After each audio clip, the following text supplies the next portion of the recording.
Olá, eu sou o Dr. Clay Brits, neurologista infantil, doutorando em Ciências Médicas pela Unicamp e pesquisador em TDAH. Tudo bem? Hoje nós vamos falar de novo sobre o transtorno de déficit de atenção e hiperatividade, o TDAH. Mas nós vamos dar ênfase a algumas dicas valiosas para o professor em sala de aula na condução dessa criança com TDAH dentro do ambiente, tanto dentro da sala de aula quanto fora da sala de aula. Vamos lá? Tenho certeza que você vai aproveitar muito. Primeira dica muito importante: o professor ele tem que saber o que é TDAH. Não adianta receber o relatório médico com o diagnóstico e não saber como conduzir essa criança no cotidiano. Saber que o TDAH não é só hiperatividade. O TDAH é um transtorno que leva a problemas de funções executivas, problemas de memória de trabalho, memória operacional não verbal, atenção seletiva, atenção sustentada e o índice de motivação para essa criança cumprir tarefas sem recompensa é muito menor do que crianças que não apresentam TDAH. Segundo, é muito importante que o professor receba o relatório médico com o diagnóstico. Muitas vezes, naquele relatório já existem orientações que devem ser conduzidas, orientações que podem ser implementadas. Terceiro, criança com déficit de atenção e hiperatividade tem que sentar na frente, tem que sentar na primeira fila, mais próximo ao professor. Por quê? Porque próximo do professor ela tem menos fator que vai tirar a atenção dela, menos fatores distratores, menos fatores que podem fazer com que ela tenha um menor rendimento porque está tirando a concentração dela para a atividade. Quarto, a aula deve ser motivadora, deve ser uma aula dinâmica, prática, deve ser uma aula com uma linguagem simples e objetiva.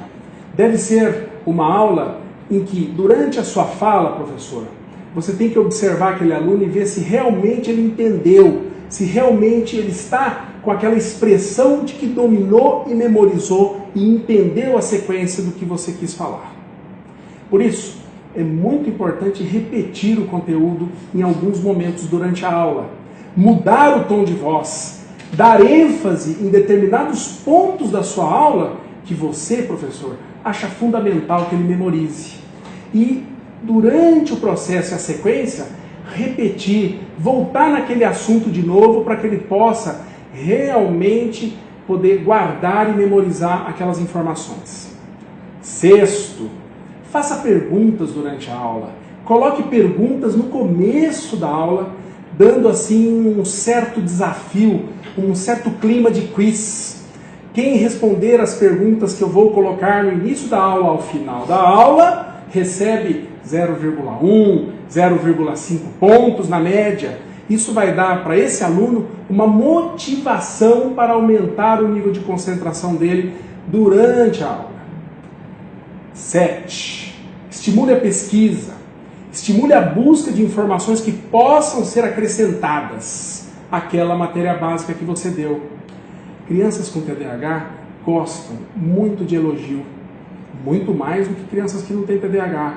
Portanto, se elas pesquisarem dentro da sua matéria, do seu conteúdo, coisas novas que você não colocou na aula, você está estimulando ela a buscar de forma ativa essas informações e, por tabela, ela acaba memorizando muito mais aquilo que você deu basicamente na aula. E é muito importante, desde o início do ano, estabelecer regras e rotinas que devem ser seguidas durante todo o ano letivo. Crianças com TDAH têm muita dificuldade de ter noção do limite, noção do que pode e do que não pode. Sabe aquele desconfiômetro que muitas crianças até têm? Criança com TDAH não tem, não. Elas demoram muito para entender o que pode, o que não pode, o que deve ser feito, o que é prioritário, o que não é prioritário, o que ela deveria estar fazendo agora, deixando de lado aquilo que ela mais gosta, para dar ênfase àquilo que é mais importante e prioritário. Gostou das nossas dicas? Então, acompanhe a Neurosaber. Acesse o nosso site, curta a nossa página no Facebook, deleite-se no nosso canal no YouTube. Lá, gente, tem muitos vídeos e aulas que poderão ser úteis à sua prática. Professor, venha fazer, junto com a NeuroSaber, essa parceria fundamental para a sua prática na escola. Um grande abraço.